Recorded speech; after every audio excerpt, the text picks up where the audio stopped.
What is up, guys? I'm Williams, aka TheSwolefessor, here to educate you on health, fitness, social well-being. And today, guys, I want to talk to you about acute hormonal changes and why these aren't something you need to be so caught up on, because they're not going to have this huge beneficial or detrimental effect on your gains. Now, my friend Phil and he's actually somebody who I met through, YouTube and Instagram. I have his Instagram and YouTube channel in the description down below, because he's the reason that this whole video is kind of getting made, because we're having a conversation. He was asking questions about different things as far as hormonal changes with intermittent fasting, different things like keto diet. We're just talking about these different aspects of these diets that people try to push so hard. Once again, not to bash these diets, not to bash meal timing, because once again, there is something to meal timing, especially looking at it from a performance standpoint, right? I'm probably gonna perform a lot better in the gym if I have some type of decent carved up meal, an hour, 2 hours before I go in, than if I go in fasted. Now, some people prefer to train fasted, so I'm not getting into all the pros and cons of that, but the point is, I'm not bashing different fasting techniques, and I'm not bashing the keto diet. I've already done videos over both those topics, separating kind of the facts from the fads. So if you guys want to check those out, you can check those out. But what I want to talk about and really hit on this video is that so often, guys, with a lot of these different diets and techniques, a huge selling point for them, what they'll really try to push are these different hormonal spikes, right?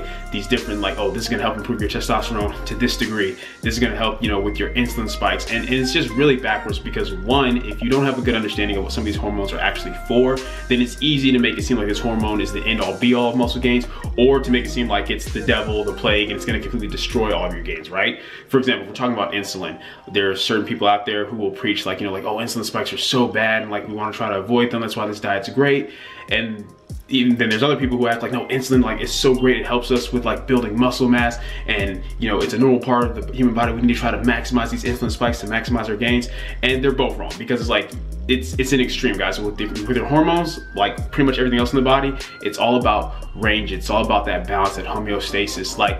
Insulin spikes are normal. They occur almost every time after you eat, right? And people like to use extreme examples like people with diabetes to talk about why insulin's bad. Once again, we can't take these things that apply to special populations and try to apply to general populations. Insulin is a natural hormone in the body, and it is beneficial. It does help, with muscle building and things like that, but not to this degree that the opposite extremes tries to preach, which is oh, it's gonna help you put on 10, 15, 20 more pounds of muscle, right? And even the same thing, we look at something like testosterone. Yes, testosterone is huge when it comes to building overall muscle mass, but the thing is, as I've mentioned on this channel before, it's all about being within a certain range. Changing your testosterone levels by a few numbers or by a small percentage is not going to do anything for you. People are so quick to be oh, well, then why do people take tests and stuff like that? You have to look, guys, at the huge amounts that a lot of these guys are taking to make that difference. These aren't amounts that you're going to be able to change naturally from just eating a little bit differently, right? Now, don't get me wrong, long-term changes with your hormones can have a huge effect, but the reality is, guys, if you're already weightlifting consistently, if you're already eating a very well-balanced diet,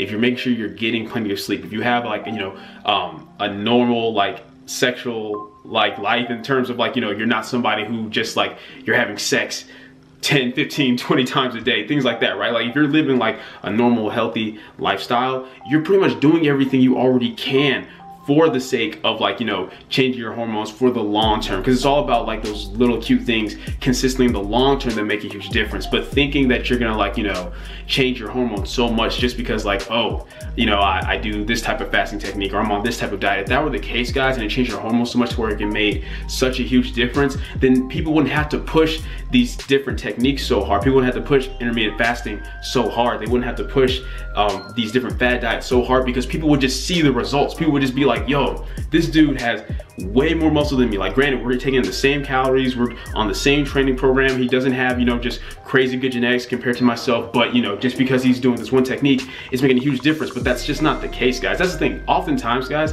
even if you don't always understand all the science behind these things, all you have to do is use a little bit of critical thinking. Just as I've taught on this channel so much, just look at these different scenarios, look at these different situations. If this one thing made such a huge difference, why is it not that everybody who's doing that is not getting these crazy optimal results? What often happens, guys, especially here in the fitness industry on YouTube, is somebody who has already achieved, a good strength level or good physique from just, proper programming, a normal balanced diet, they ate in a surplus, to put on muscle, they ate in a deficit to burn fat, things like that. They'll get to a certain point and then decide, you know what, I'm gonna start like pitching this one thing with like this one training technique or this one diet or like this one fasting technique, just one thing, and just make it the end all be all of everything. I'm just gonna like make so much money off of this, but hey, this is the key, this is how I got to this point. When more often than not, they didn't even know about that thing when they first got started. And like my friend Phil was saying, it's so sad that people don't take the time to just train consistently, to train hard, to progressively overload, to build a good base,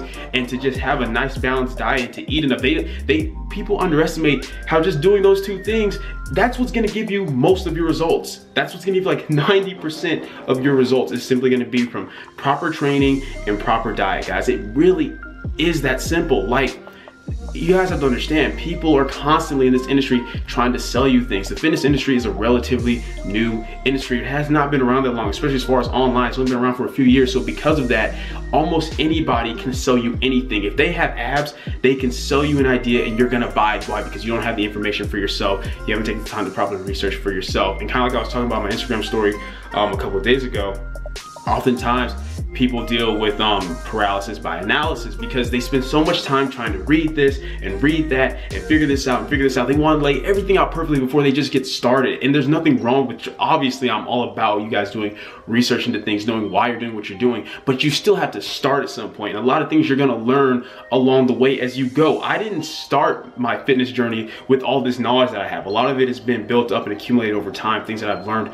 over time. But you guys have to understand, like, motives. You have to understand, like, it's so easy if I get you guys to think that like this one little acute hormonal change is going to make a huge difference for you. It's no different than selling a supplement. Oh, this one supplement is just going to be like a huge game changer for you. Then of course you're going to buy it. You're going to buy whatever programs I'm selling. You're going to buy whatever supplements I'm pushing, because I'm gonna make money off of your ignorance, essentially. So you guys have to keep that in mind. Little acute change in your hormones just don't make that huge of a difference. Long-term changes in hormones make a difference. When somebody, like, you know, if they actually have like low test levels, that can be a problem. That's something like, you know, when you start to go see a doctor. But making these small little acute changes in your hormones, or these small little insulin spikes that happen to everybody after they eat, because that's a normal part of the endocrine system, isn't gonna do anything for you guys. It's not gonna make or break you. Now, if somebody is just like, you know, doing something detrimental over long periods of time, yes, that can have, you know, negative effects. For example, like, let's use sleep, for example. I'll have linked in the description down below my video that I've done over sleep, and like, you know, the importance of sleep and different sleep cycles, and like how that can affect your hormones, which can in turn affect your gains, right? Well, if you guys watch that video, it's not to say that if you miss, like, you know, if you have one bad night of sleep or even a week of bad sleep, that you're screwed for life as far as your gains. You may have really rough training sessions that week, but that's it.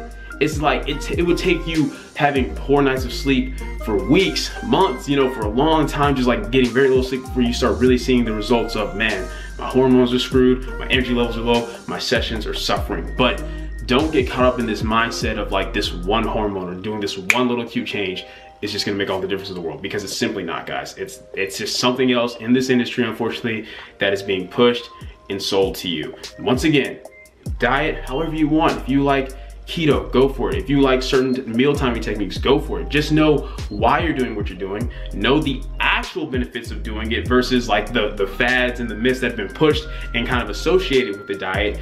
And more importantly, be willing to understand, guys, that like, as I've already done a video over, science does not negate your personal experience. It just helps to explain it. It's not to say that, hey, like, if you've gotten results with what you're doing, that's fine, that's okay, but that isn't to say that it's something you should push on everyone, assume they're all gonna get the same results. And you have to understand why you're making those results. More often than not, when it comes to certain things like certain meal timing techniques, and I'm talking about outside of a performance standpoint, like I said, there's a lot of like performance benefits to certain meal timing techniques, but when it comes to things like, you know, body composition, a lot of those benefits are just psychological. It's a lot easier for people to eat in a deficit if they're eating like in a smaller eating window, right? Just because it's hard to eat 4,000 calories if you only have like a few hours to do it compared to an entire day. But once again, it's still your calories in versus calories out. And then people want to talk about, what about all these different hormonal things that get involved with it? Regardless, as I've said before, regardless of where your hormones are at, how it works, your hormones don't suddenly magically negate calories in versus calories out. They may affect how many calories you have to take to be in a surplus, or